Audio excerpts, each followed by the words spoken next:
minutes, few seconds anyway, for people to come in. I can see the numbers are still going up quickly, so we do need to wait for the virtual auditorium to fill up. And we'll still wait just a little bit longer. And I guess we can probably get started. We've already got 71 people. Good afternoon, everyone, and welcome to the Wilmette Institute's first web talk for September of 2020. Today, we will be hearing from JoAnn Borovicka, a recent author who's done some very interesting publishing on different topics, and her subject today is things white people can do to promote racial justice. If any of your friends or you have problems continuing with this program, note that we're also broadcasting live over our YouTube channel and also over our Facebook page. So you might want to mention that to anyone if we max out. I should say a few words very quickly about the Wilmette Institute. It's now 25 years old, actually 25 and a half. We ran a summer program for several years, 10 years, and then gradually developed online courses, which we have now, of course, completely switched over to with difficulties of travel. So far, 612 courses that we have run online with almost 16,000 people who've registered for those courses from 127 countries. So we're really quite widely established around the world. We're very excited to see people from so many countries taking our courses. These students have used their courses in countless different ways, presentations to all kinds of different audiences, radio broadcasts, public speaking, speaking in front of churches, and then, of course, Baha'i study circles, classes of various sorts, fireside, speaking at feasts. And now we've broadened out beyond these courses to also cover, provide web talks. And we're working on increasing our web publishing as well. Hopefully we'll be able to start symposia fairly soon. And we're also now pursuing accreditation. So keep that in mind. We hope to be able to offer courses for college credit in a few years. Work, of course, which needs financial assistance if you're interested in helping us out in any way. To mention a few courses coming up right now, Sustainable Development and Human Prosperity starts this coming Thursday. And then on Saturday, we have actually two youth courses. Saturday we have a Transformative Leadership for Youth course starting. Also another youth course that starts on September 12th as well. There's a Transformative Leadership Cultivating Transformative Leadership course for adults that starts also on September 10th. And then next week we have a Consulting in Marriage and Family Life and Leaves of the Twin Divine Trees courses starting. Leaves of the Twin Divine Trees, of course, refers to the women in the household of the Bab and Baha'u'llah. This is a very interesting course to learn about them. Moving on now to introduce our speaker today, JoAnn Borovicka, who is from Greenville, South Carolina. She is a researcher, writer, educator, and artist. And the artist side is the thing I have not actually witnessed, though I have certainly seen her as a researcher, writer, and educator many times. She's written two very interesting books, one on biblical topics, Light of the Kingdom, Biblical Topics in the Baha'i Writings. And now, of course, with Richard Abercrombie, she has sort of helped to co-write a biography of him called Crossing the Line, a Memoir of Race, Religion, and Change. She's also been a faculty member for the Wilmette Institute's Department of Religion, and she has done two web talks for us in the past, one on the 10 plagues of Exodus and the other one about parallels in the ministries of Tahareh and the Apostle Paul. Currently, as I mentioned, living in Greenville, South Carolina with the coronavirus epidemic raging, she is homeschooling her two grandchildren, Rose and Pearl, I believe 9 hours a day. And that we were just hearing about the challenge to do that just before we got started. So now we will turn this all over to JoAnn. Welcome, JoAnn, to the Wilmette Institute, to a web talk. And we are delighted to hear your presentation today. I'll stop sharing my screen. Okay. And Rob, thank you for everything that you do for the Wilmette Institute. And let me see if I can get that up there.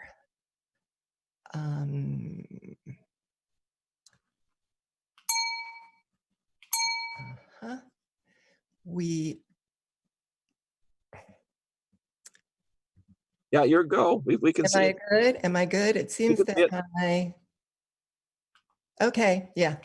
My clicker wasn't working, but I think we're in gear now. Okay, so welcome everyone, and thank you for coming to this presentation about things that white people can do to promote racial justice.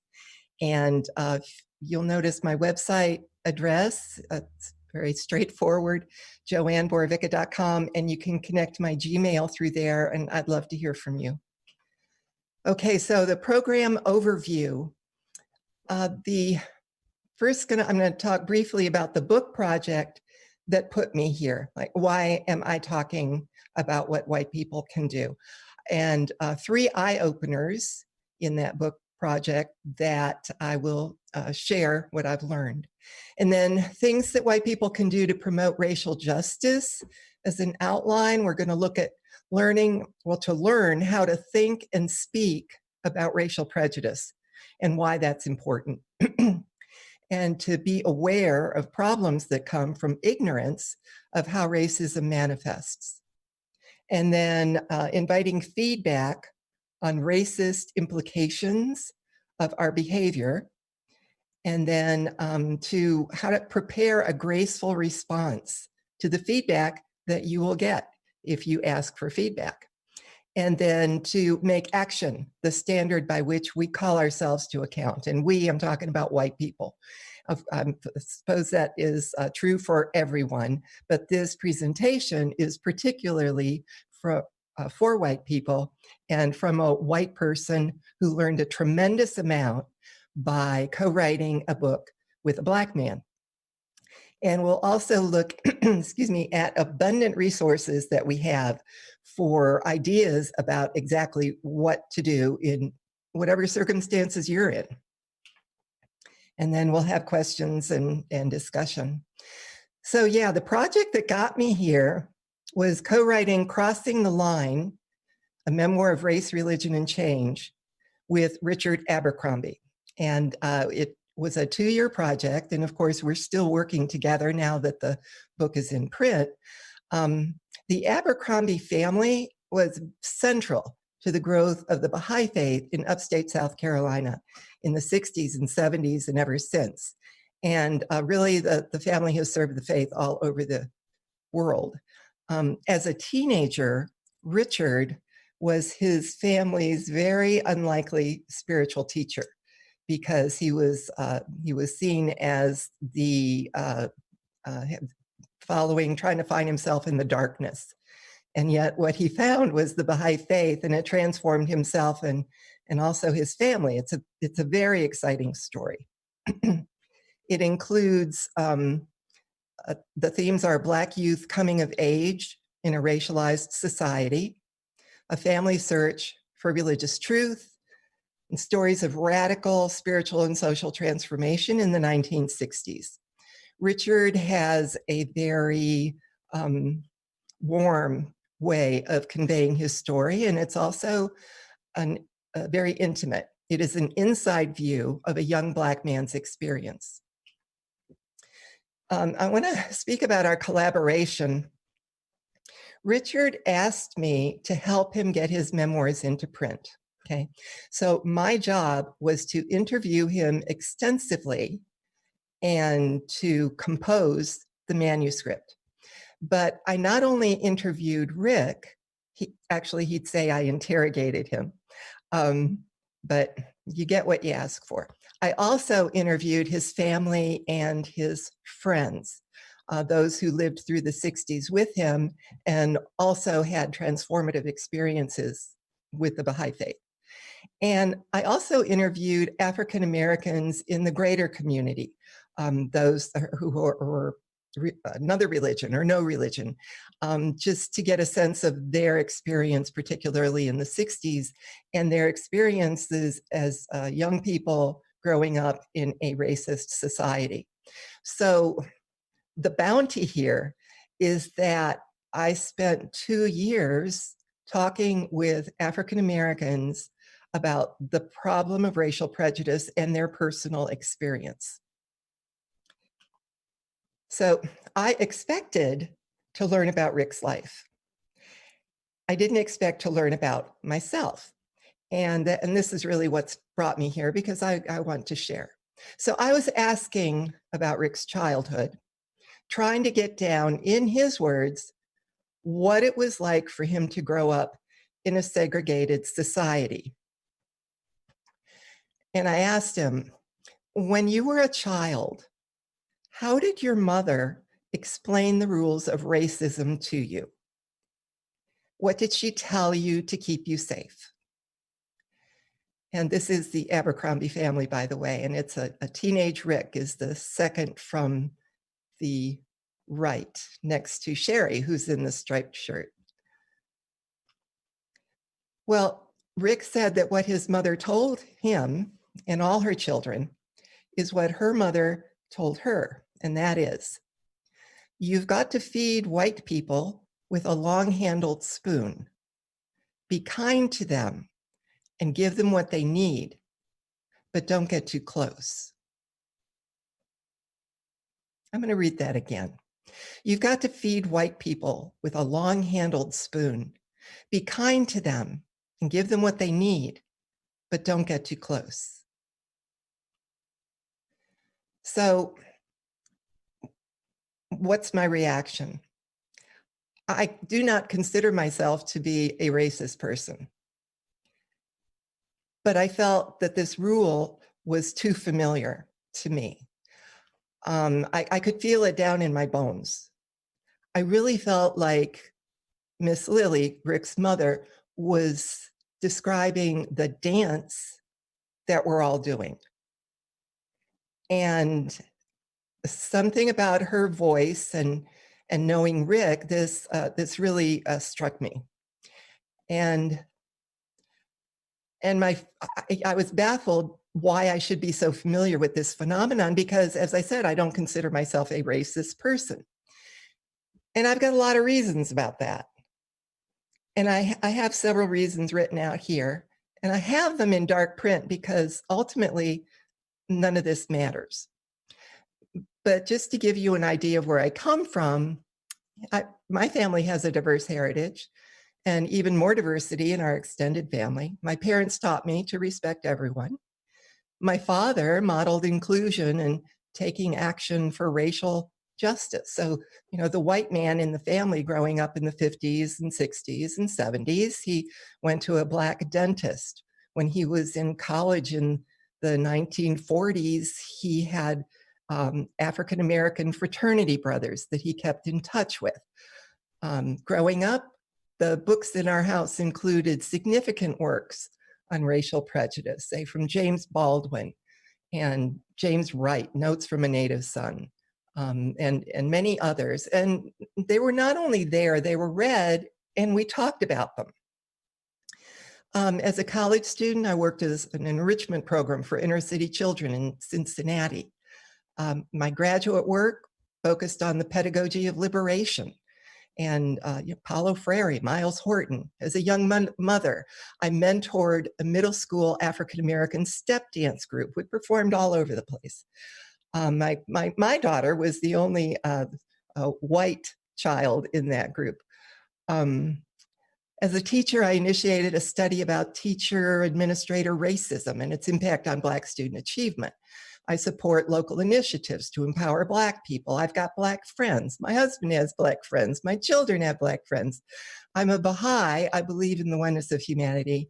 And hey, I spent 2 years writing a book with a Black man who asked me to help him because he trusted me. So why am I feeling like this long-handled spoon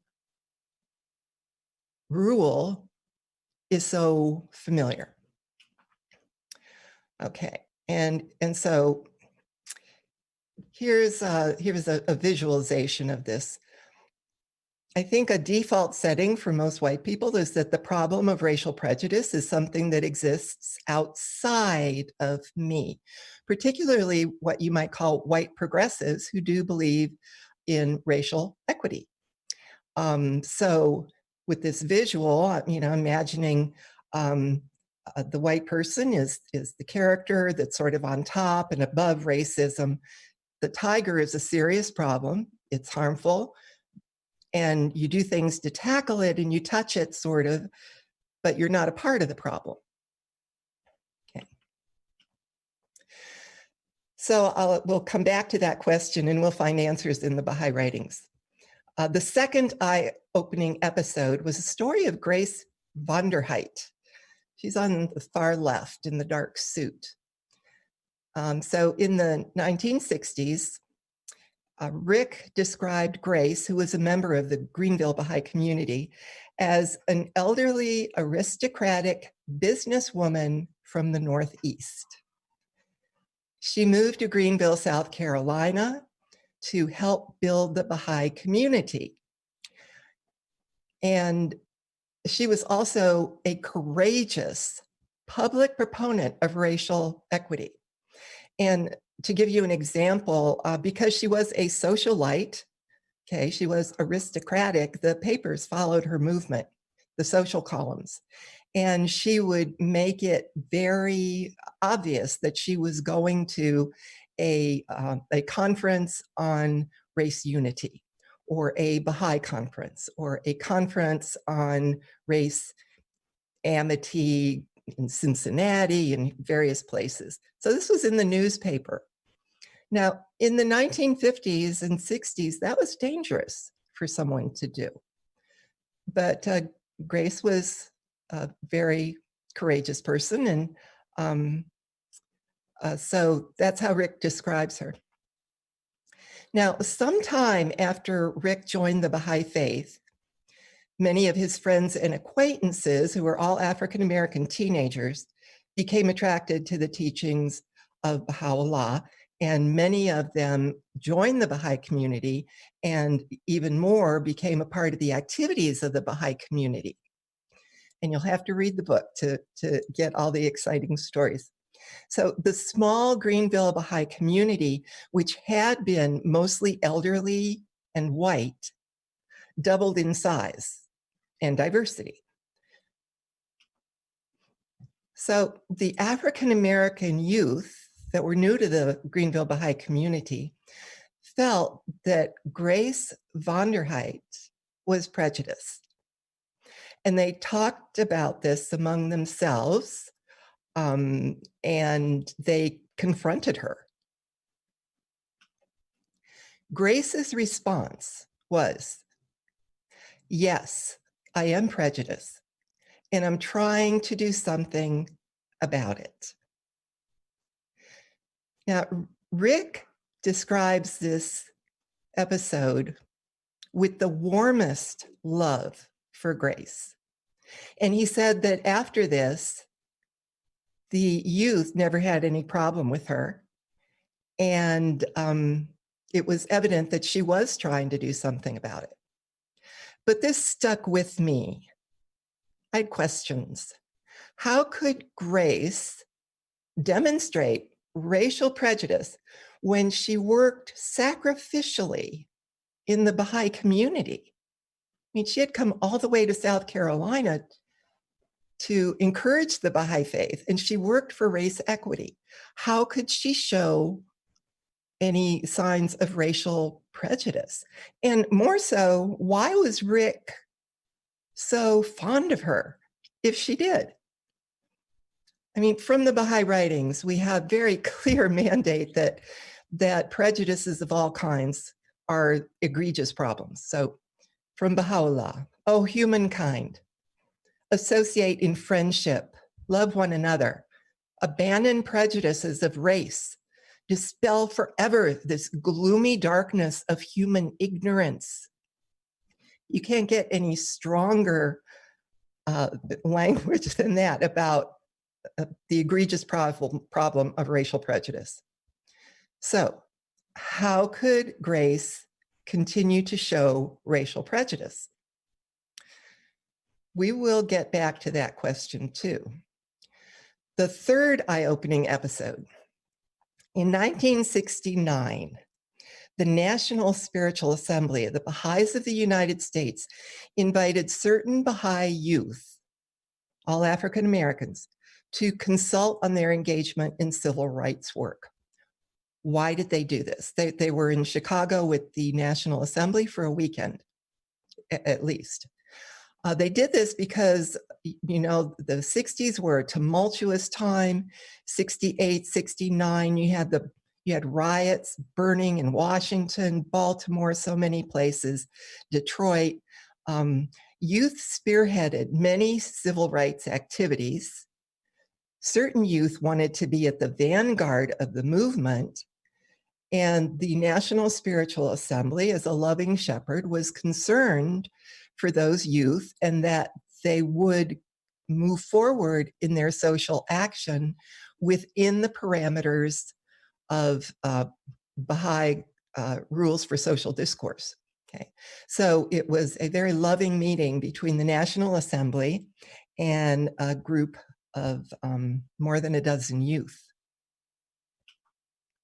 At the conference, the concerns of the youth included, quote, how could the community move forward when many white Baha'is were blind to the reality of racial oppression, as well as blind to their own prejudicial attitudes and actions?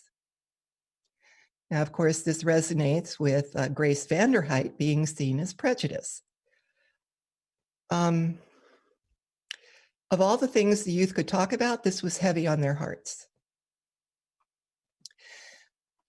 Now, in hearing this with Rick, this stayed with me as well.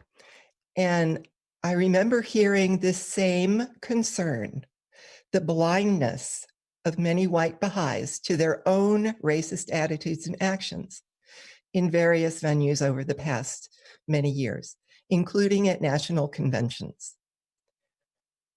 at trainings, at conferences. And those voices got louder in my heart. It seemed that in working on this project with Rick, I heard these voices much louder. And why I didn't hear them very loud before, I think the Baha'i writings answer that question too. Okay, so here's the question. Why are so many, I'll call them white progressives, and we could say, why are so many white Baha'is blind to their own racist attitudes and actions? I wrote down white progressives because this isn't specific to Baha'is, but it is specific to white people. Okay, so here we go. Here is the importance of learning how to think and speak about racial prejudice in the manner with which the writings do. Shoghi Effendi, Abdu'l-Baha, Baha'u'llah, the House of Justice, the National Spiritual Assembly. So we're going to be looking at Shoghi Effendi and how he speaks of racial prejudice and how it is a mandate really to change the paradigm, to change the way that we are groomed to see racial prejudice. Shoghi Effendi states in Advent of Divine Justice, as to racial prejudice, the corrosion of which has bitten into the fiber and attacked the whole structure of American society, it should be regarded as constituting the most vital and challenging issue confronting the Baha'i community at the present stage of its evolution. There is so much in here. We could spend the next day looking at every phrase. So what have we learned here? Racial prejudice is not something that someone is or someone isn't. Racial prejudice is a corrosion that goes through the entire fabric of American society.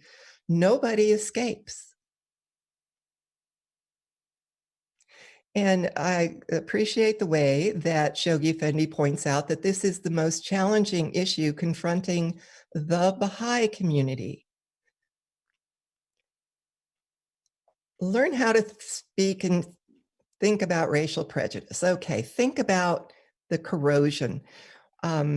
These are, metaphor here, corroded water pipes. everybody gets sick.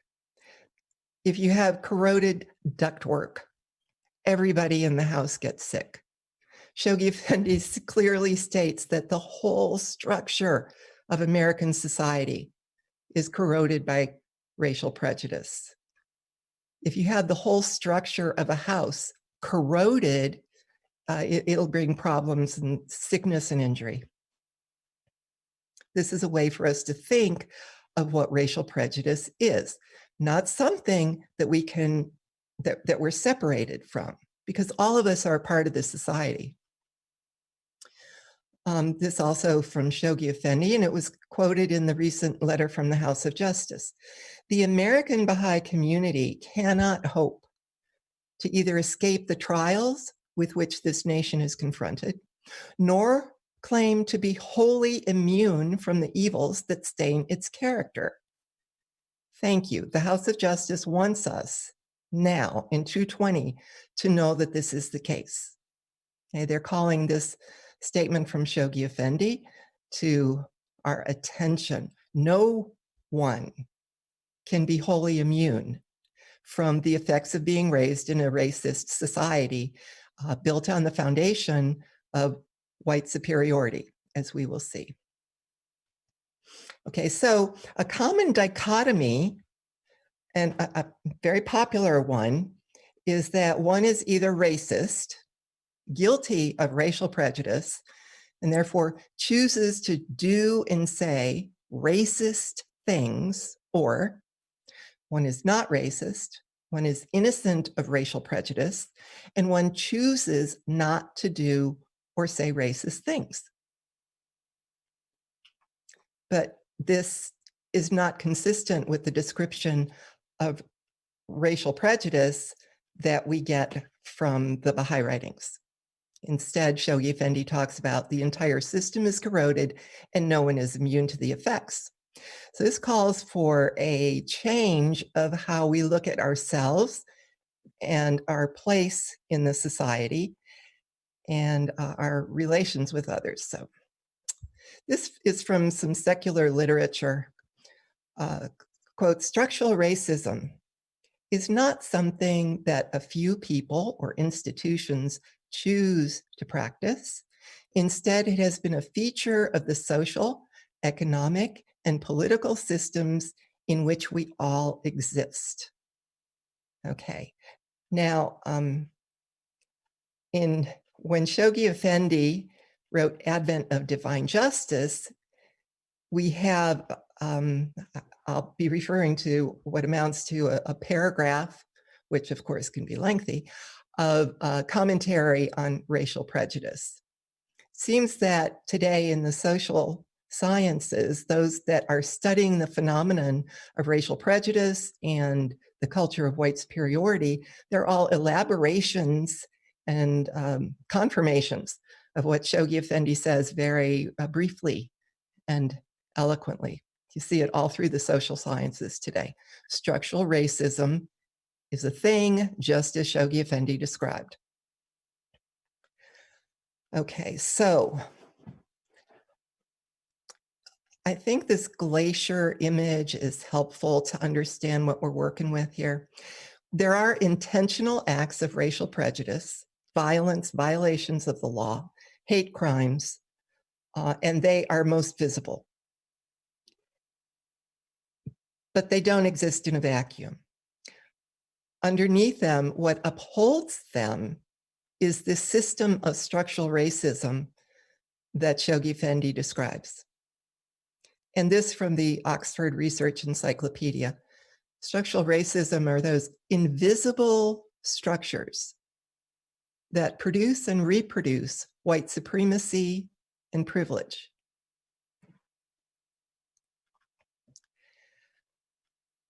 More from secular literature. Whiteness is a category of identity that is most useful when its very existence is denied. The mechanics of white supremacy, a hidden system of social domination burrowed deep within the culture and subconsciousness, It is the worn grooves of comforting routines and unthinking expectations, patterns of a social order that have been in place for so long that it looks like the natural order of things.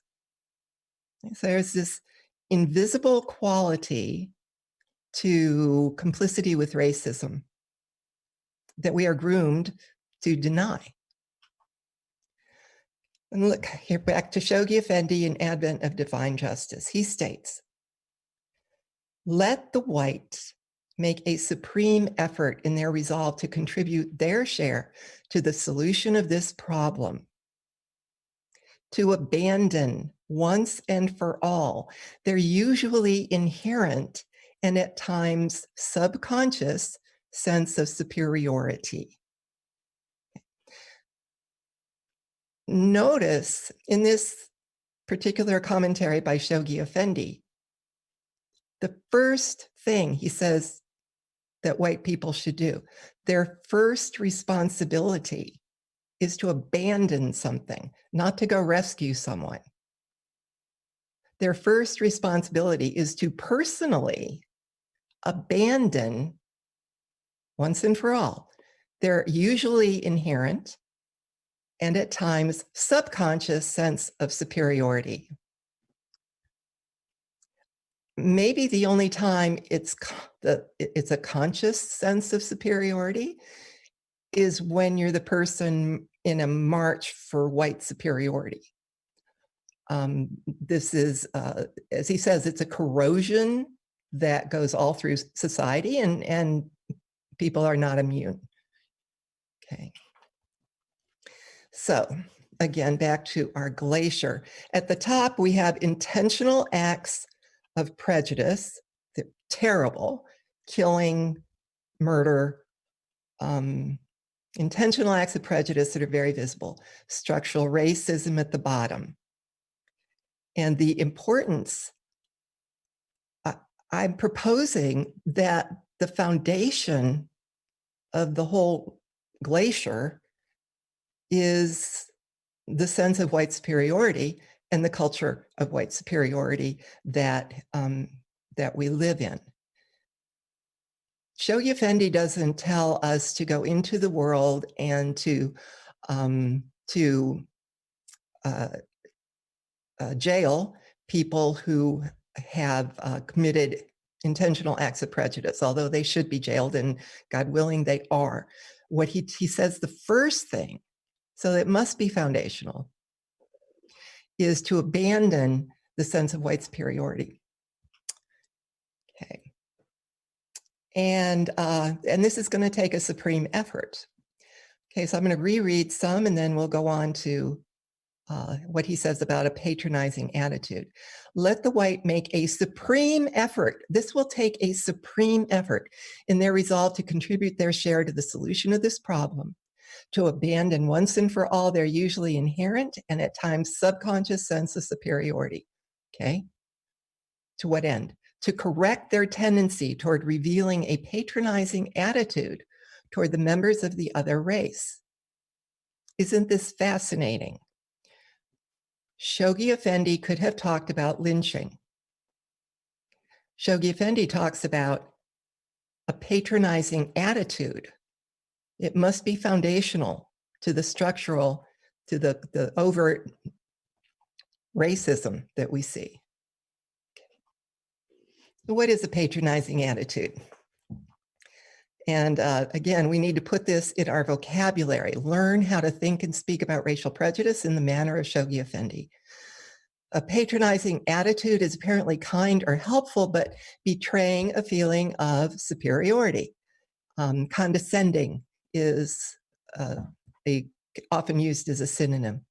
And the behaviors involve interrupting people of color, talking over them, speaking or deciding for, the white savior complex, I'm going to fix this, assumption of white correctness, to treat haughtily or coolly is to be patronizing, to belittle the suffering of is to be patronizing, to speaking down to. In that we have now two top things for white people to do. One, abandon the sense of superiority, and to stop with the patronizing attitude. Top two things on the list. We need to become very familiar. We need to study what that is so we recognize it. Okay, from the House of Justice. Says, your nation's history reveals that any significant progress toward racial equality has invariably been met by countervailing processes, overt or covert, here we have hidden again, that serve to undermine the advances achieved and to reconstitute the forces of oppression by other means. That's in the July message from the House of Justice. So overt means that it is visible and recognizable. Covert means it might not be visible and not everyone recognizes it. There is a theme of invisibility, subconsciousness, and inherent qualities about the culture of white superiority. I find this chart helpful. Now, the House of Justice does refer to overt and covert forces. So I hope that I am not inappropriate. I'm going to take a leap to overt racism and covert racism. And you do find charts like this in secular studies. I've kind of created my own here. So I'm suggesting that there are levels of racism visibility. Well, actually, this is what the House of Justice says. So overt racism would be very visible to white people. Covert racism would include what is typically called institutional or systemic or structural racism. It is somewhat visible if you know what you're looking for, but it is often denied, and people will try to explain it away. And then at the bottom, I'm putting very covert, the least visible to white people, usually denied. And microaggressions is a term that I hear referring to these kinds of behaviors. So we would have everything that would be come from a patronizing attitude. We also have belief in meritocracy. Meritocracy is the doctrine that if you would just work hard, you can pull yourself up by your bootstraps. There are no forces working against you. And that is clearly false. Tone policing, being uncomfortable with Black culture expression in whatever fashion, of volume or tone, ignoring people of color, fear and avoidance of people of color.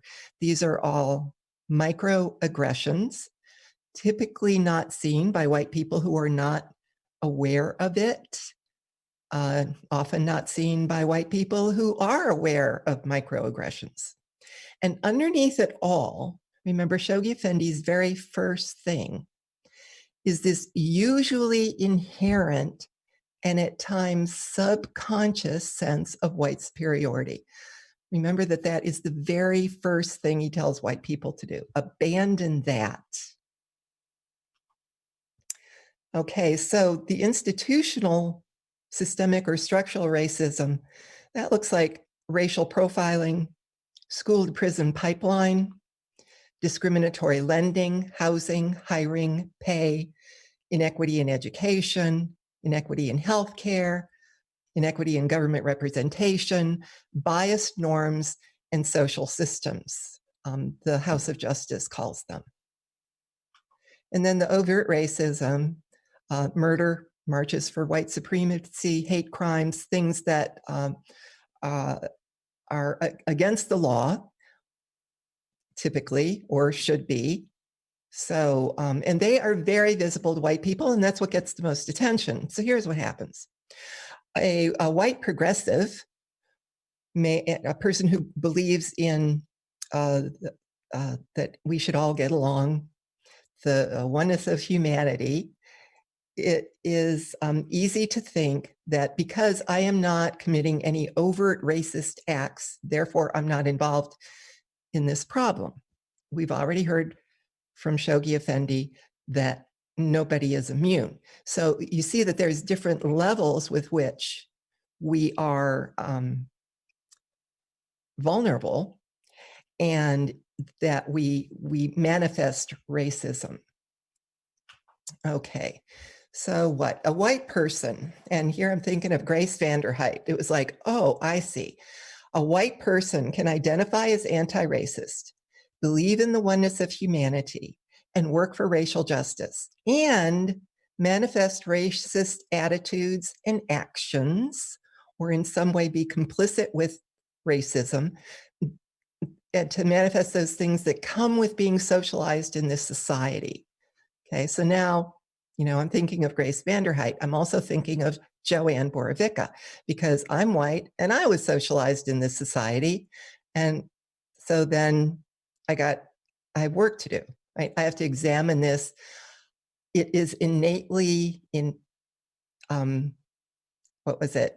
inherent, usually inherent, and at times subconscious. So what a challenge. Here, the very thing we're supposed to do is something we're usually not aware of, and that comes so natural that it's described as an innate characteristic. Usually innate is a pretty strong statement. Okay, so also from Shoghi Effendi, the American Baha'i community cannot claim to be wholly immune from the evils that stain its nation's character. So yes, even Baha'is, and our African-American Baha'i brothers and sisters have been telling us this for years. Now I'm hearing it.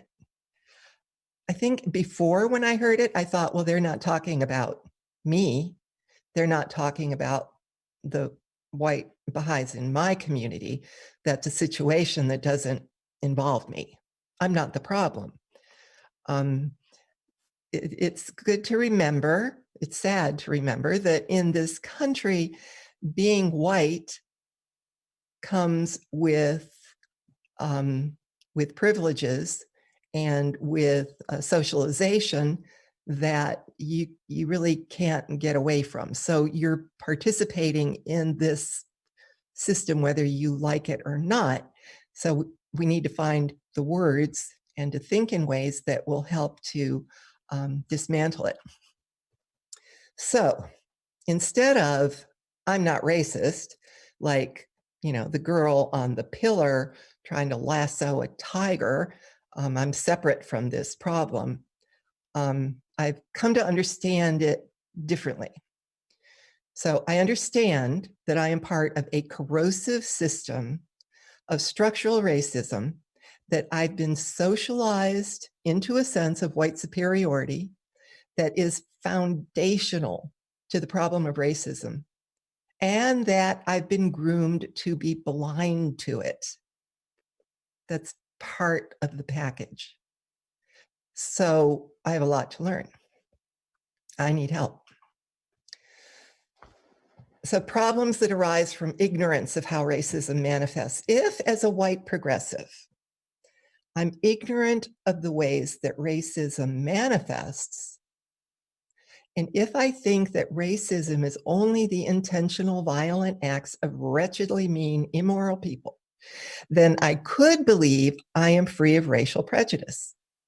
Then I won't recognize my own covert or very covert racist attitudes or actions, and I'll miss the opportunity to change and contribute to the solution. Because what we need is change. We need breaking of the pattern. Yeah. Here's the paradox of white progressives. Because I, a white progressive, believe racism is wrong,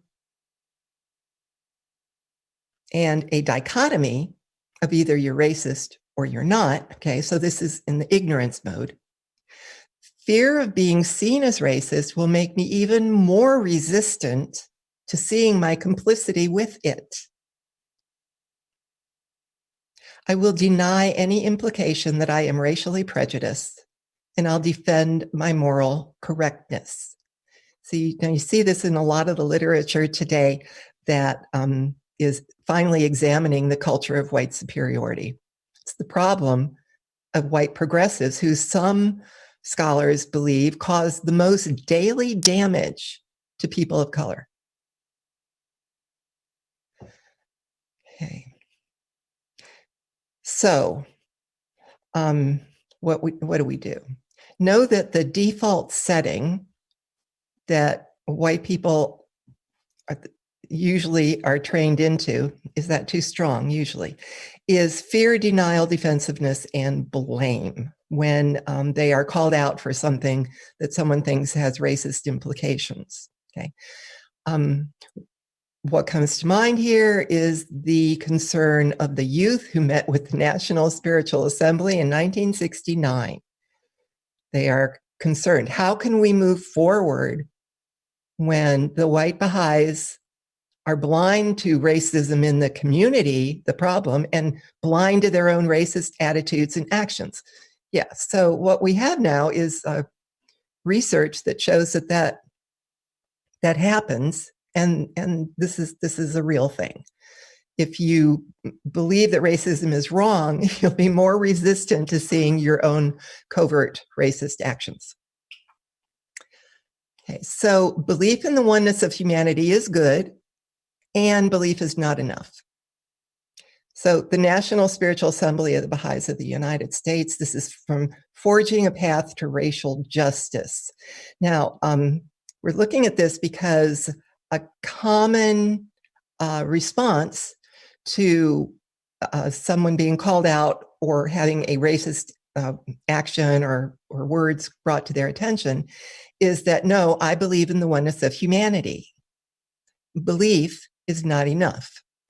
Quote, to create a just society begins with recognition of the fundamental truth that humanity is one. Okay, but it's not enough simply to believe this in our hearts. It creates the moral imperative to act and to view all aspects of our personal, social, and institutional lives through the lens of justice. We are being told to take ourselves to account through the lens of justice, to learn what the culture of white superiority is, and to take action to interrupt it. Okay, so here, let's give an example. And I've seen this happen, so I feel strongly about this. Here we have a diverse study circle group, starts out the course by making a list of factors that they want in place for a spiritual environment. Okay, so this is a familiar exercise that's often done at the beginning of a study circle or a workshop or many things in the secular world and in the Baha'i world. Okay, so of the many things that are written down, they include to listen to each other, to show respect, and to help each other. Okay, here's what happens. One of the white women in the group says some things with racial implications of which she's unaware. That could be one or two or any of these. I don't see race. I was raised to be colorblind. Wow, you, a Black participant, are so well spoken. What she, a Black participant, means is, and then go on to say what you think she means. I may be white, but I've never been privileged. I lived in Japan, so I know what it's like to be a minority. We are one human family. It's as simple as that. The real problem behind racism is the economy. Okay. Any one of these things could have been said, or two or three.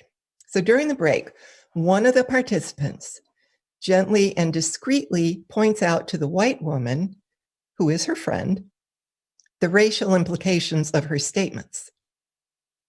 And I remember this from James Baldwin. If I love you, I have to make you conscious of the things you don't see.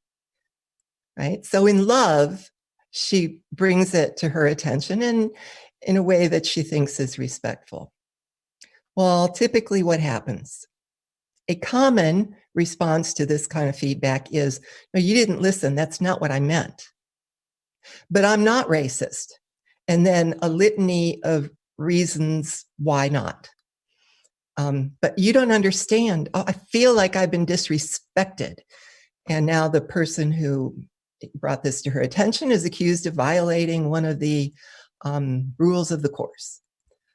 Avoidance of that person then, and often tears. And I can tell you from 2 years of talking with African Americans about the problem of racial prejudice and their experience from childhood through adulthood, people of color have been exhausted by white denial and defensiveness. Okay, so we did have these factors: listen, show respect, help each other. But the unwritten rule that overruled everything and caused the problem was, you've got to feed white people with a long-handled spoon. Be kind to them and give them what they need, but don't get too close. It's the comfort rule. The white people have to be comfortable. And you can talk about racial prejudice, but you got to keep the white people comfortable. So the person who shared the racial implications of the white woman's statement, she was listening. She did show respect by her assumption that the white woman would want to know the racial implications of her statement, and she was helping her. But it's not perceived that way, and often then people then go to support the woman who's crying, and it's a mess. So what I'd like to suggest is that at the beginning of study circles or trainings or whatever, when we determine the rules for the group, that included in that is how and when people want feedback on their on what may be seen as racist impacts of their statements or behaviors. Maybe talk about that up front and have the group decide whether this is, individuals. Do you want that feedback? How do you want it? Do you want it in the group when it happens? Do you want it privately? And to talk about how this is a matter of listening, of showing respect, of helping each other, being obedient to the guardian, helping each other to do the number one thing we're asked to do: abandon the sense of white superiority and to stop with the patronizing attitude. Okay, so outcome of ignorance of how racism manifests. What could have been a rich moment of learning, sharing, growing, and building of trust becomes a source of disunity in that study circle, and people suffer. So to name the problem, as Shoghi Effendi does at the beginning, and to accept that that is so, and then to agree to help each other at the start would be a great bounty. Okay, so give the story a different ending. Break the pattern of white blindness and denial. Okay, as an individual, as you come to any group, you can say, and diverse group or all white group, because there will be white people who are more aware and sensitive to the impact of racist behaviors than you are. Okay, so everybody is a resource to you. And don't lean on your African American brothers and sisters, because they've been telling us this for hundreds of years and we haven't listened. So, don't expect more unless it's a really good friend. Okay. So what can you say? What do I say? I say, I realize that because I'm white, there are racial dynamics that I don't see. I would appreciate being alerted to the racist implications of anything that I might say or do. I can say I have and I do, and it works. There is, I get information, I learn things. There's also an appreciation from people that I'm bringing this issue out in the open and just stating the fact. Okay, we call this the post-truth era in the news. So we need truth. And this is the truth. I realize that because I'm white, there are racial dynamics that I don't see. Okay, now, state your awareness and invite feedback. That's what we're talking about here. So instead of ruminating on all the reasons why I can't be prejudiced, which if it is likely to happen whether you want it or not, okay, you can say something else like, I'm learning what it means to be white in this society. I'd appreciate feedback on anything I may say or do that you feel has racist impact. I'm learning what it means to be white. You don't have to be embarrassed about saying that to your African American friends or associates. They will be thrilled because they know what it means to be white. They know what it means for you to be white. And it's been really frustrating for the Black community that white people don't know what it means to be white. Okay. Practice a graceful response.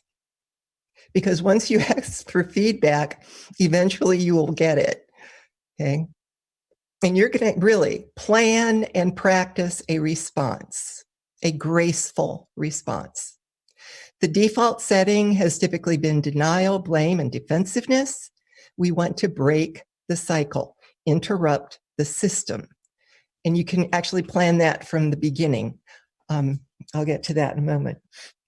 So here we have back to Grace van der Heid, who is now one of my heroes. And I can't even begin to tell you how much Richard Abercrombie loves her memory. Grace's stellar response when she was accused of racial prejudice. She said, yes,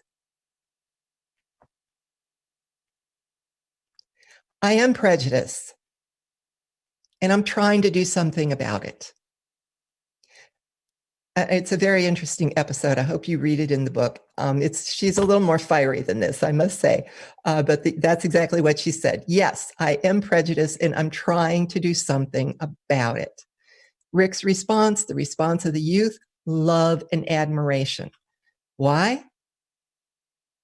Grace recognizes that she has prejudicial attitudes and actions. Now, this is no secret to your Black associates. Okay, your racist, your prejudicial attitudes and actions are not invisible to them. Okay, she confirms the reality of that prejudice to those who call it out. Okay, so, gaslighting, crazy making, that's not really true. You could see that happen, but no, that didn't happen. Yeah, so the youth appreciated the fact that they were confirming her reality. Now they have something to talk about. Okay, she declares that she is trying to root out that prejudice, and they saw that she tried. She continues associating with those who named her prejudice. She didn't try to avoid the youth in any way after that. She accepts the feedback like a gift, and she demonstrates change. This is a graceful response. Sorry about the pun, but I think it's worth remembering. So, practice a graceful response. And here you can tell, it would be helpful to tell people what it is, how it is you're going to respond if they give you feedback. And then you better be true to your word. So, something to do. I realize that I have been raised in a racist society based on white domination, and I have been groomed to not see it. I'd appreciate feedback on anything I may say or do that you feel has racist impact. I promise that I will listen to you and respond with, thank you.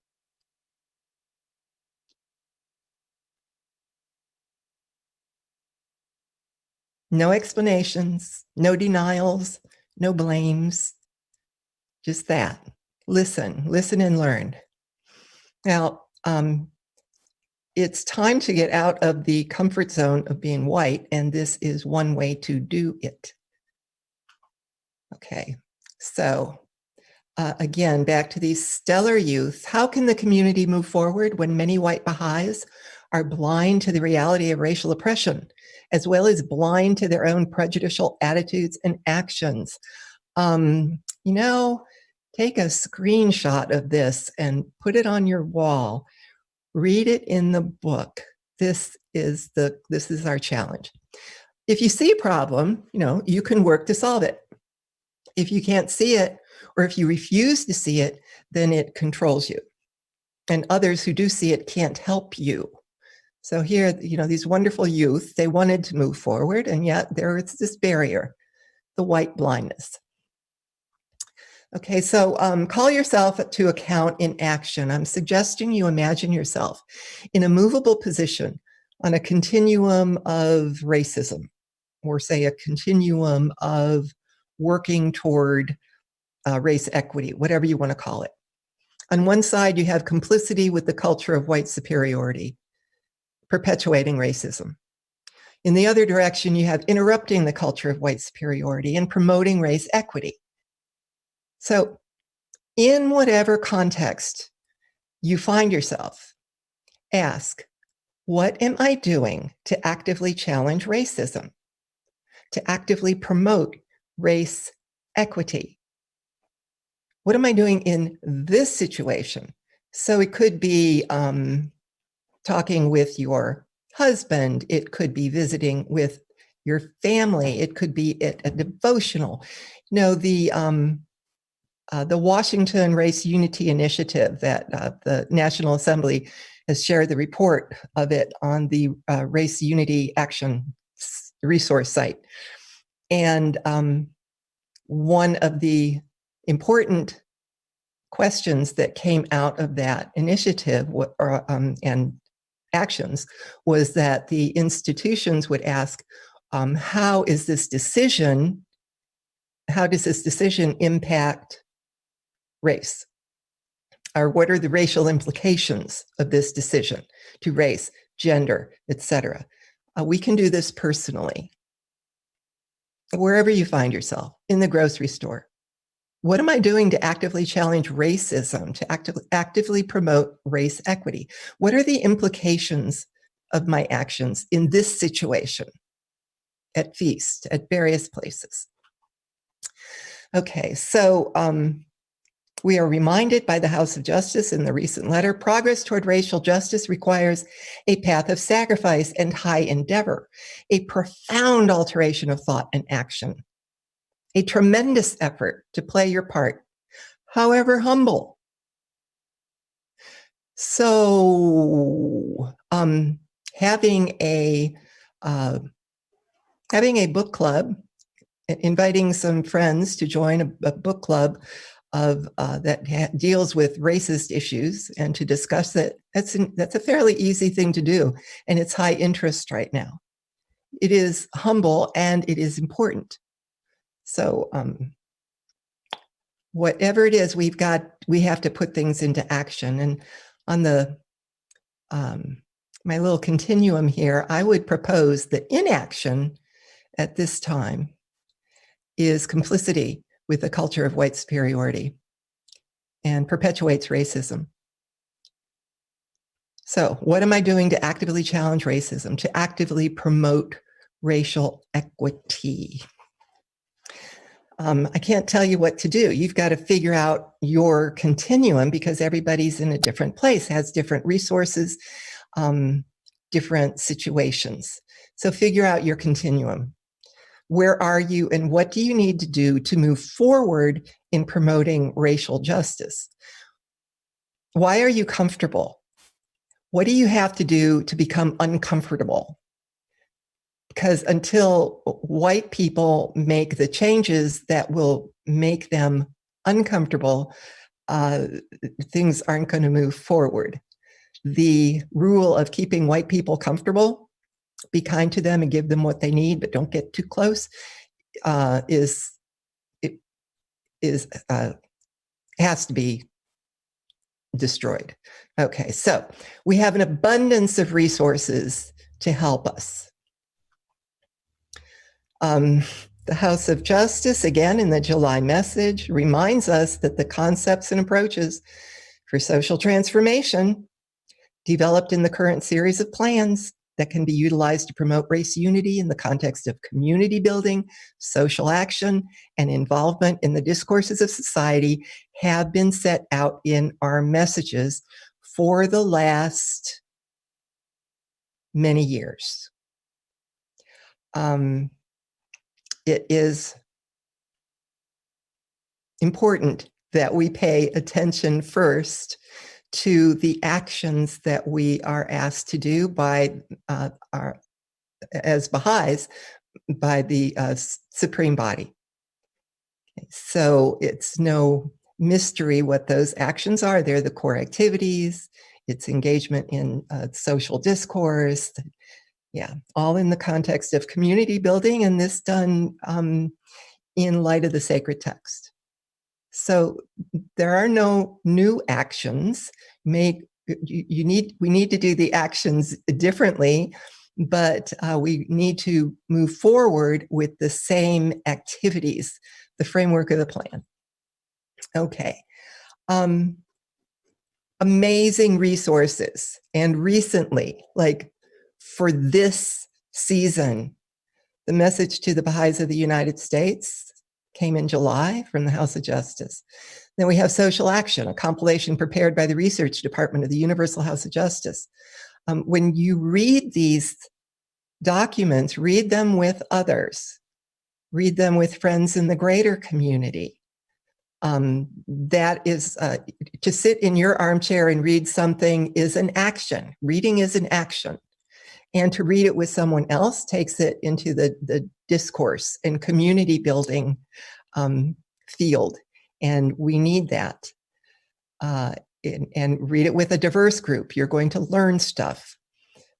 Go back to the 2017 letters, just 3 years ago, from the National Assembly of the Baha'is of the United States. It has very specific guidance for this time. And I mentioned Addressing Race, Class, and Culture, Reflections on Baha'i Institutional Efforts in Washington, D.C. That is on the Race Unity resource site under Ideas for Action, Community Building. And let's see, the Baha'i Bookstore. Go to BahaiBookstore.com, go to the search field and type in race. And there will be an abundance of books. And that is a profoundly important resource for us. I mentioned the Race Unity Action Site provided by our National Spiritual Assembly. It's a site to inspire action on the most vital and challenging issue. And so it has stories of what other people are doing. You can get ideas for what your next step is. You have to figure out where you are, where you need to go next in order to break this systemic problem. And also you can share on that site. So, that is a great motivation too, to be able to share, and your ideas may help others, your ideas and experience. There's wonderful books out. Seeing Heaven in the Face of Black Men by Todd Ewing. Read it. Urban Planning in the African American Community by June Manning Thomas. People who are wondering about exactly how structural racism works and what the government role has been in that, in its intentional perpetuation. These are informative books.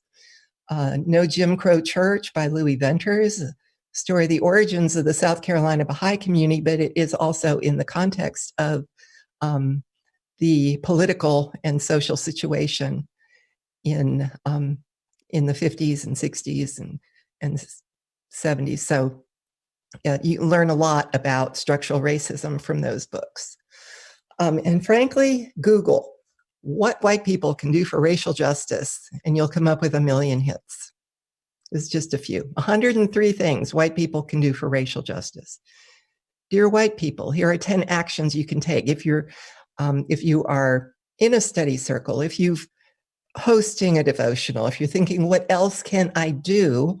Look in these secular resources. Now, remember, the Universal House of Justice reminds us it is not possible for you to effect the transformation envisioned by Baha'u'llah merely by adopting the perspectives, practices, concepts, criticisms and language of contemporary society. So when you look to contemporary society for resources, just be conscious and aware of how they compare with the the Baha'i program. Okay, so review. We're at the end of the presentation. Things for white people to do, whatever their chosen line of action. First of all, learn how to think and speak about the reality of racial prejudice as described in the Baha'i writings. Learn what structural racism is, use the word, and talk about it. Be aware of problems that come from ignorance of how racism manifests. Okay, know that it can be very covert, completely unintentional, and you still want to be made aware of it. Invite feedback on the racist implications of our behavior. And then you better prepare a graceful response to feedback and practice it before you get feedback. And then make action the standard by which we call ourselves to account. And know that there are abundant resources to help us. And that concludes this presentation. Oh, and here, yeah, actually, here's one more thing. Okay. Got out of place. Here we have other secular works. White Fragility, Why It's So Hard for White People to Talk About Racism. The Color of Law, which is really a study of the how the government segregated America. And so you want to talk about race by Ijeoma Oluo.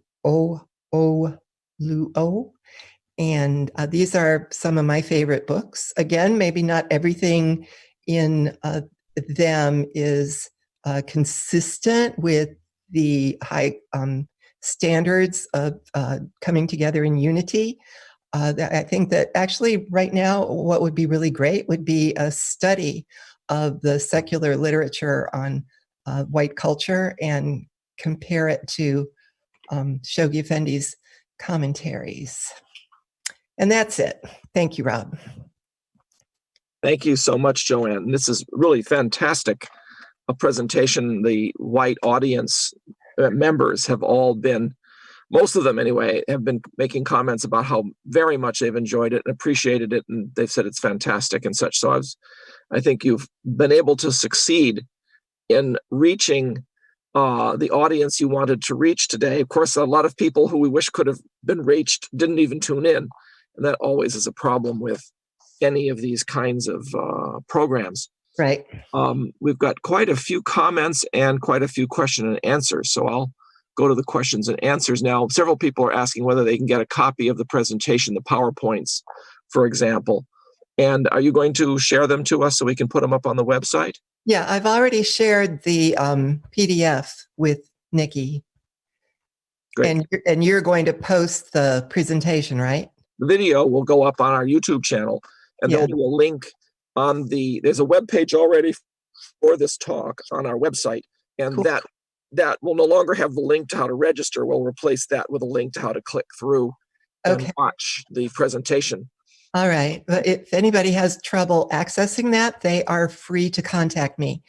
And my website address is on the screen. Right now it's there, yes. JoAnnBorovicka.com, or presumably your email address is the same as the website. Yeah, well, my email is accessible through the website, but my email address is JoAnnBorovicka@gmail.com.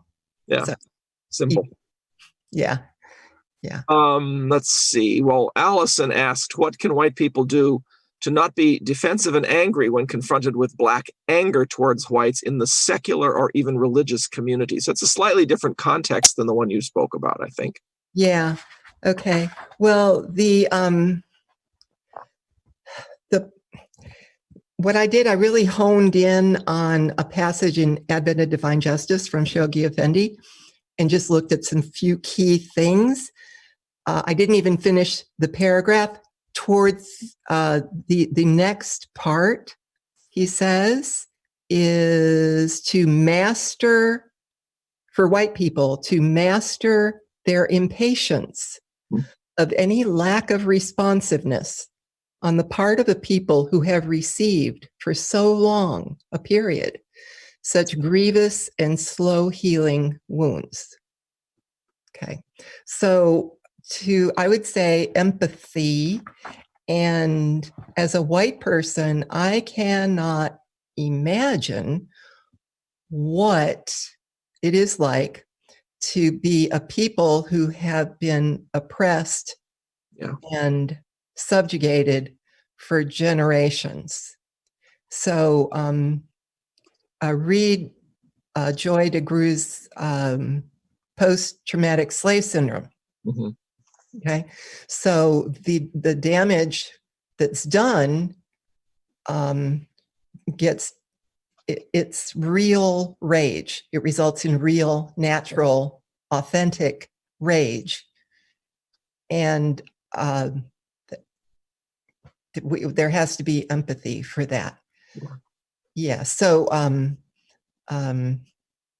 James Wright, Native Son, he talks about in his, that's an older book, but it presents the criminal behavior of a young African American, but it also is very demonstrative of what got him there. Mm-hmm.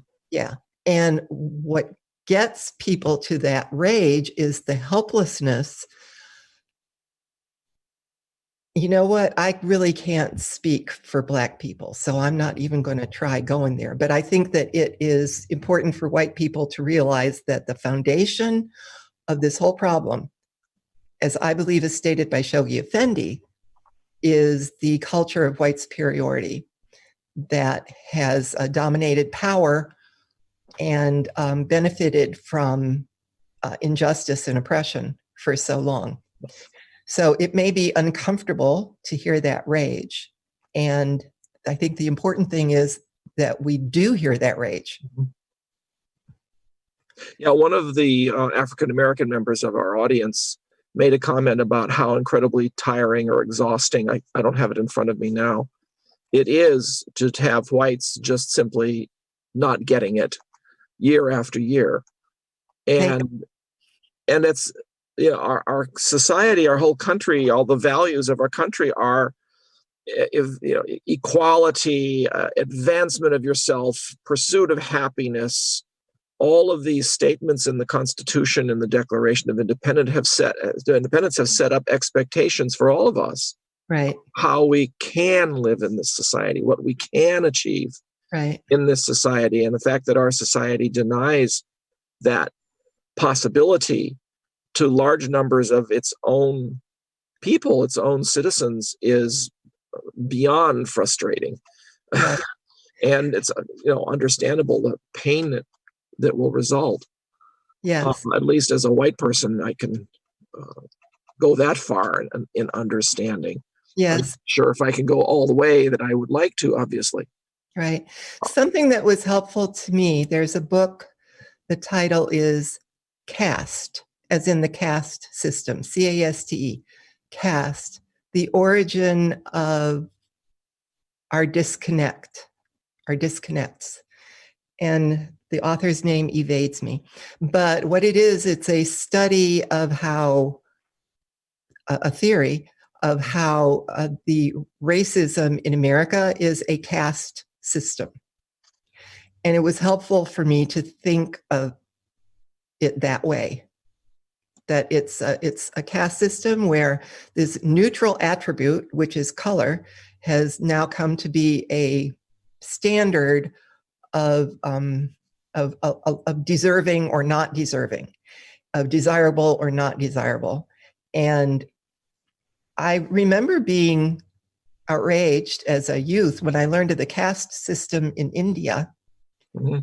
And I think that looking at the similarities and that dynamic is helpful to look to have some empathy for the seriousness of this. Mm-hmm. Another question we have here in the Q&A, I have to get to the chat as well. Of course, the chat already has 34 comments in it. What are some examples of promoting racial equity and combating racism within the white community versus the greater community? Suggestions for whites and Blacks working together to change things. Is it all up to whites? What can white people do to help blacks rather than taking over in a mixed race work group, which could be seen as perpetuating racism? Well, now there's a lot of stuff in there, Rob. That was, whoa, wait a minute. Shoghi Effendi, in that same passage, he does make it clear. Let neither think the solution of so vast a problem is a matter that exclusively concerns the other. Yeah. So after he describes the responsibilities of whites, he then describes the responsibility of blacks. And as soon as I start thinking about what the responsibility of the Black Baha'is are, I get derailed. It's like the ego wants to jump on that train. The ego wants to think about what their responsibility is. I know that we both have responsibilities. And right now, my responsibility is to be focused on what white people should do. And I'm not sure that I caught all those questions. Do you want to look at that again and pick out just one that we could respond to? This particular one, it was a one paragraph question, you might say. What are some examples of promoting racial equity and combating racism within the white community versus the greater community, meaning whites and blacks together, I suppose? Suggestions for whites and blacks working together to change things? Is it all okay? Hold it there. Okay. One thing we've found helpful in that I found helpful here, and other people have as well, is to read books on racial prejudice, and to read the White Fragility, Why It's So Hard for White People to Talk About Race, or So You Want to Talk About Race, to read those books with white people. When we started the first book club, we invited everybody. Only white people showed up. And one of the reasons for that, some African-American friends shared later, was that they are so tired of white people not getting it that they just couldn't sit and try to read this book with white people and hear their avoidance, denial. It's like, no, y'all go do. You just do it. Just do it. And so we did, and it turned out to be very helpful. And so white people can help white people to recognize their characteristics that come from this sense of white superiority that's usually innate and at times subconscious. You can work together with white people. And, the book Caste was the author Isabel Wilkerson. There you go. Thank you, Rob. Heather identified that. She's also the author of The Warmth of Other Suns, which is a very important and fascinating account of the movement of African-American populations from the southern United States to the northern United States. Okay, yeah. Then we have there are more questions here, if I can get at them here. Yeah. This is a rather long one, and I think I know what the person is asking. This person is saying, sometimes there are things she says that might sound racist. She says, perhaps naming my behavior, for example, interrupting, as racist is misconstrued, particularly if it's really a habit I have in all my interactions, regardless of the racial makeup, and a possibly acceptable behavior in a milieu where interrupting is cultural, familial, and acceptable norm. If I respond with a suggestion that this is a non-racist habit that I'm working on, I am then labeled as racially defensive and shut down from correcting a misconstrual. Mm-hmm. Interesting. I feel your pain. I'm an impetuous speaker. And if I talk over someone, it's typically I'm paraphrasing what they say, or it's like, yes, or yeah. And what I personally have come to find is that regardless of my intention, I'm still interrupting somebody. So I really have to work to break that. And so it may be something that I do to everyone. So to me, it doesn't have racist implications. But when you do that to a person of color, because it has been done so many times, with racist impact, with from a person with an attitude of that you're not important or you don't matter, that when you do it, it's another microaggression. Yep. So it's one of the challenges. You know, Shoghi Effendi states that this is a long and thorny road, and that it is fraught with pitfalls. Yep. Yeah. So unless you feel like you are on a long and thorny road and you've just fallen into a pit, maybe you're not doing the work. So, I mean, hooray to notice that thing and its effect. To me, what that is, it's like, it's being alive. It's being aware of racist implications. It's being aware that something I just did was taken as racist. It wasn't my intention, but now I have a choice of how I'm going to control that in the future.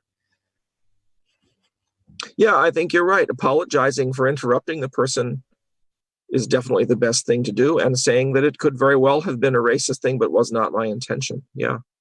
We hear lots of stories about cultures where people speak slowly and they're given a lot of time and there's silence between speakers. And that's not the way we're used to speaking. And of course, there are other cultures where interrupting is more common. Mm-hmm. And everybody wanting to become agitated and speak actively is more common. And this is always an issue, I suppose you could say. Yeah.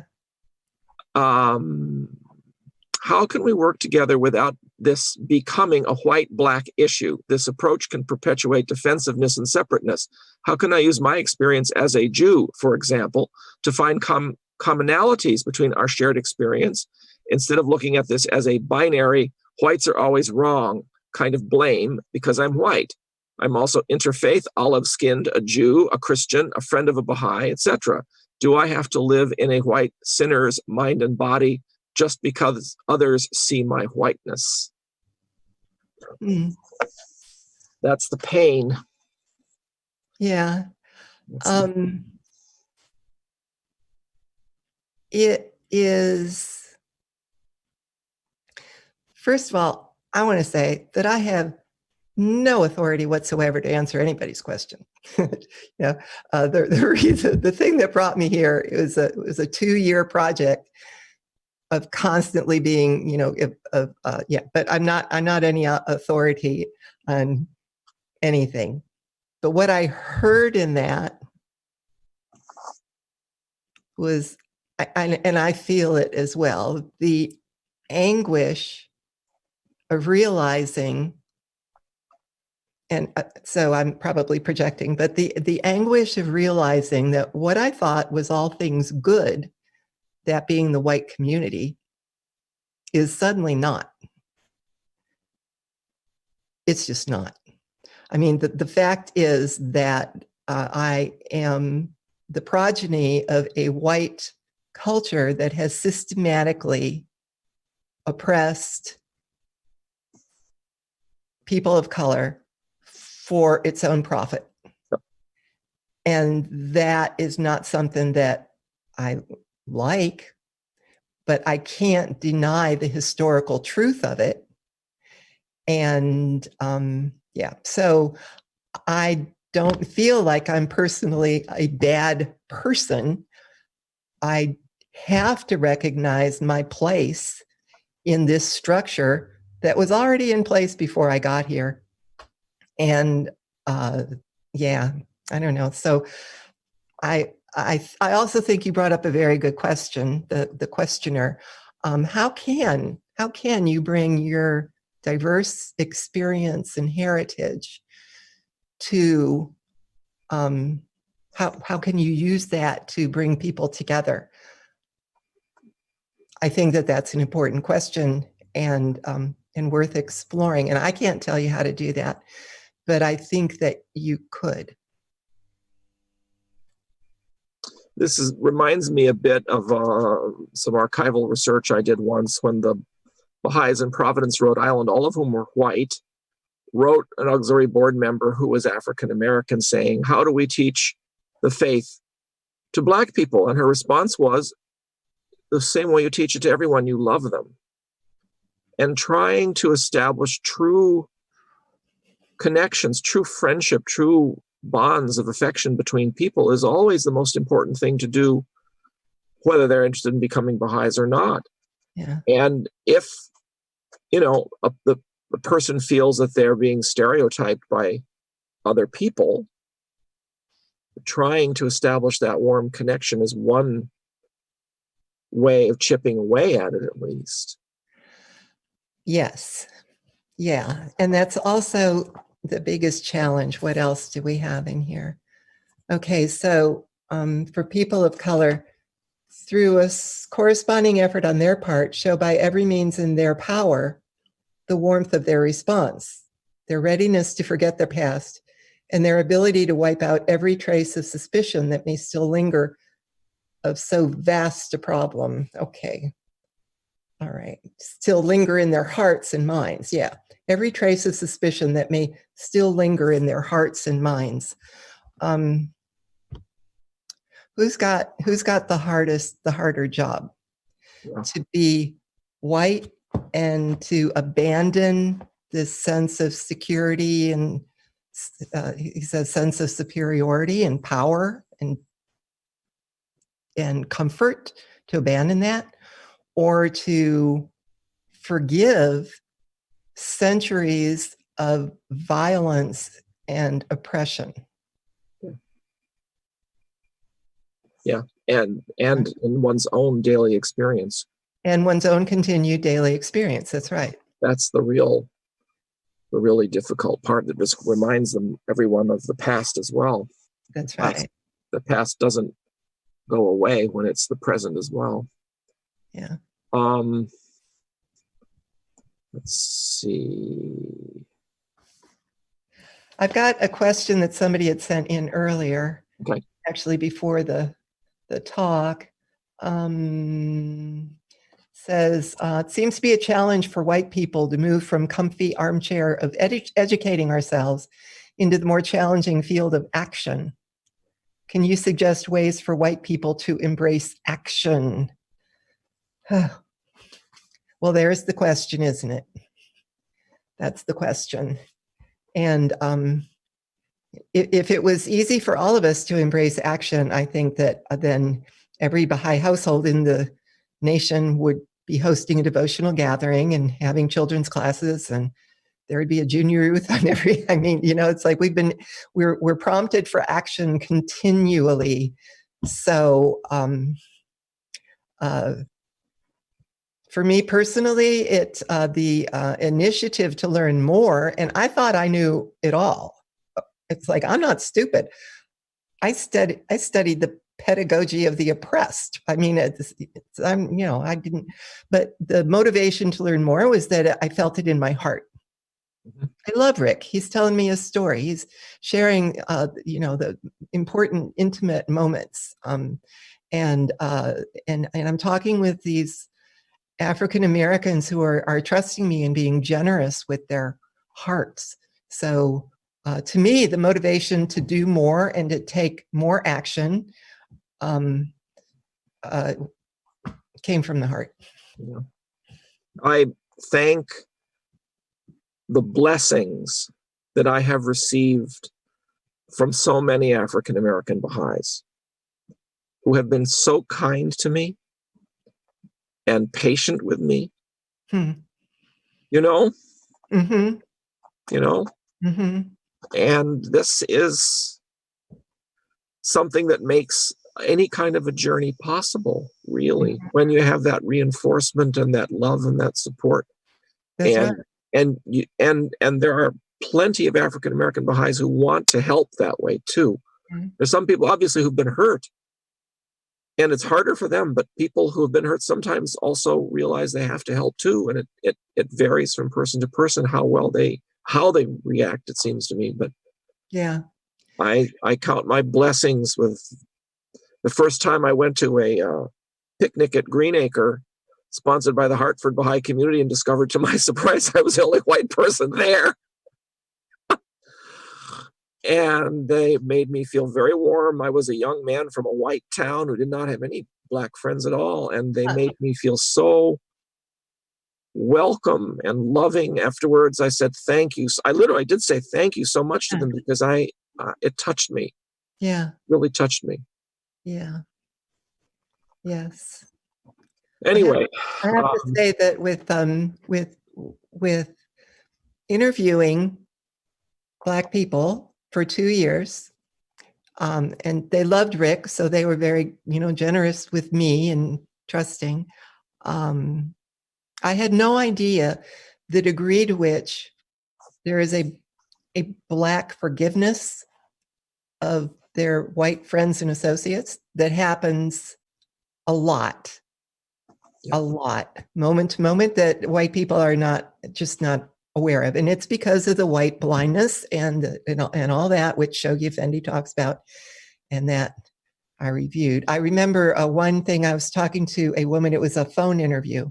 I've never met her in person, an African-American woman, and she is a college professor.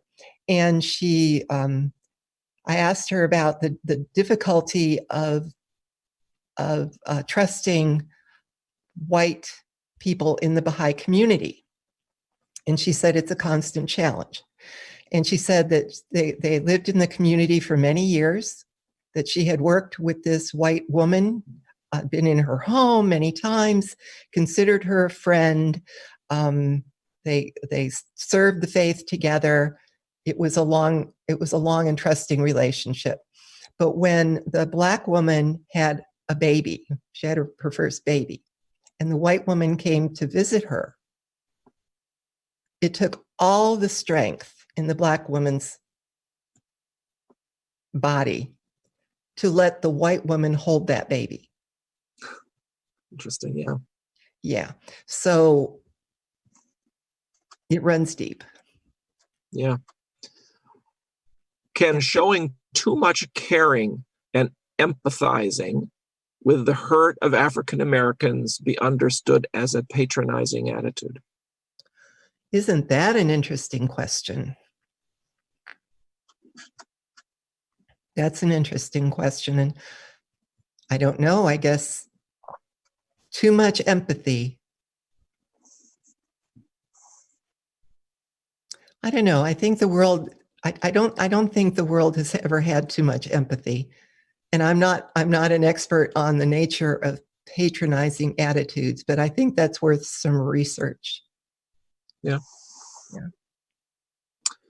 Even if, quote, that was not your intention, is said, the impact of what you said is still there. Sandy notes. Gwen says, I'm glad you mentioned reading secular books and working with secular and non-Baha'i people and organizations. Yeah. I think the guidance is very clear on this, but my experience is that Baha'is avoid working outside the faith. They seem to think that the core activities alone are going to solve the problem. I saw this effort to reach out to non-Baha'is as lacking even in the Washington, D.C. paper. Can you speak more to this and maybe even recommend some organizations we can work with? Okay. That's actually that was one of my lines of action that I wanted to pursue. I wanted to, I just started that a couple of years ago. I wanted to learn more about like-minded people in my community who were working to empower African Americans. And so trying to think of what might be sort of a universal resource. Certainly there's Black Lives Matter chapters in every place, and you can contact them, you can go to their programs, you can listen. There are the older organizations too, the NAACP, right, all those, reach out to all those. I've been involved in those in my experience. Yeah, the United Way has, I believe in most of its locations, the United Way has a section which they call the Faith-Based Roundtable.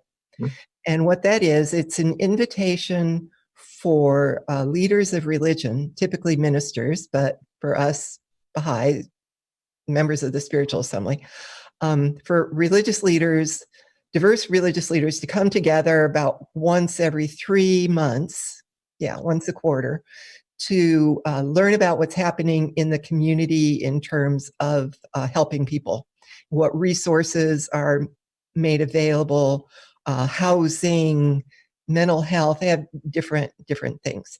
And as a Baha'i, I was welcome to come into that group. In fact, they were thrilled because the goal is to have as diverse a group as possible. Yay!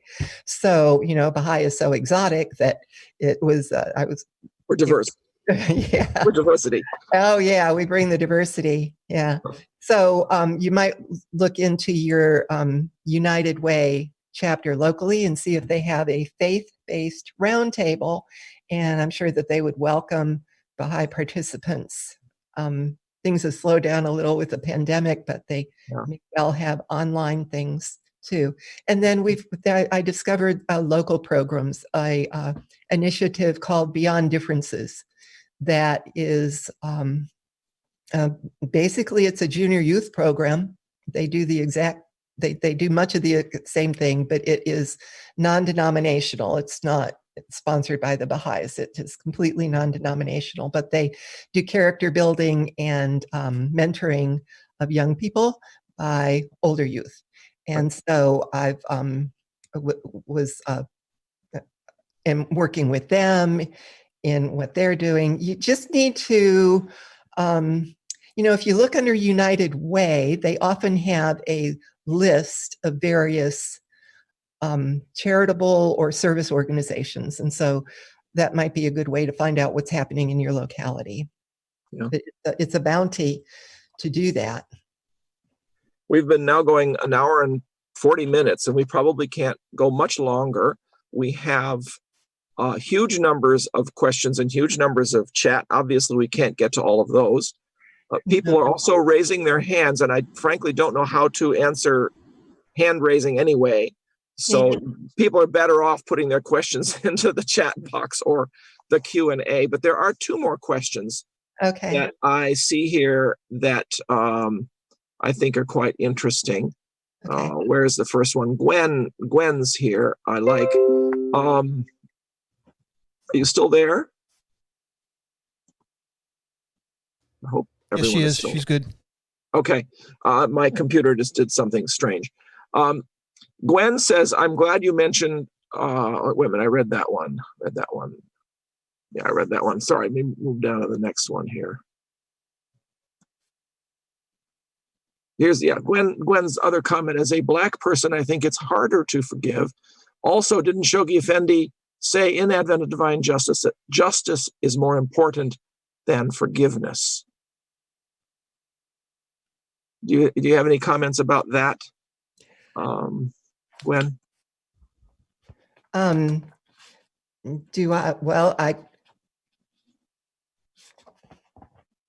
Justice more important than forgiveness. Well, it is the universal house of justice. It's not the universal house of love. Yeah. It's not the universal house of forgiveness. It's not the universal house of sharing. It's the universal house of justice. Yeah. And I think forgiveness is the massive task. That doesn't Abdu'l-Baha. Now, if I can't quote, I'm in a dangerous place. But Abdu'l-Baha discusses Christ's crucifixion and that the purpose of it was to teach forgiveness. Wow. Yeah. Wow. Yeah. Yeah. Allison, I think this was the other one I wanted to show. Wait a minute, let me get my window in a more convenient place here so I can read better. Bill says, my greatest challenge in dealing with white Baha'is who expressed racist attitudes is their expression of Baha'i principles, for instance, using unity to deny the effects of systemic racism and their own personal prejudices.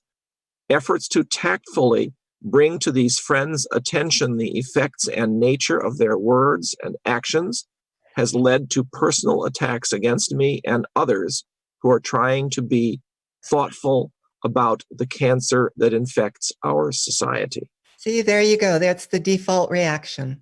Yep. It's like People, we're wired to do that. We're wired to do it. But there was a quote in the, I used a quote in the presentation of, and now I can't bring it up, but that belief is not enough. Belief is not enough. It's not enough to say that you believe XYZ. Yeah. Like, that's good. That's a good thing. That's that's important at the start, but it's not enough. And so good luck with that. Now, again, see, Shoghi Effendi says that this is a long and thorny road fraught with pitfalls, but good for you for attempting to bring it to their attention and for enduring the backlash. Yeah. That's an action. That is something to do. That's an action. And we can be sure that whatever we do, nobody's going to pat us on the back and say, oh, good job. Don't expect that. Yeah. But that maybe that might happen sometime, but to say something and to do something and say something to interrupt the system is imperative now. And maybe doing it one way didn't get the reaction you'd prefer, maybe another way, or maybe just not worry about it. Mm-hmm. Well, those are actually, we did hit the bottom of the Q&A, near as I can tell, and we have quite a few people have been saying thank you. One person says, I'm Black, I'm a Baha'i, thank you so much. Truth, I must leave early, but thank you anyway. And quite a few people have been very, very grateful for this presentation, Joanne. Well, I apologize for speaking to the topic of racial prejudice as a white woman who has a lot to learn. But because I did learn something, I felt motivated to share. And I hope other people do too. Yeah. Well, thank you very much. We're very grateful for this presentation today, for the great questions, for the marvelous answers that you've been able to provide as well. And we look forward to having you back again in another year or two, perhaps after you write another book. I'm sure you have something else in mind, or perhaps something from your art, which probably relates to social change as well in one way or another. Yeah. So thank you again, Joanne, for this marvelous presentation. Thank you, everyone, for your questions today and for participating. And we will see you again on one of these web talks in the future. Have a good day. Bye-bye.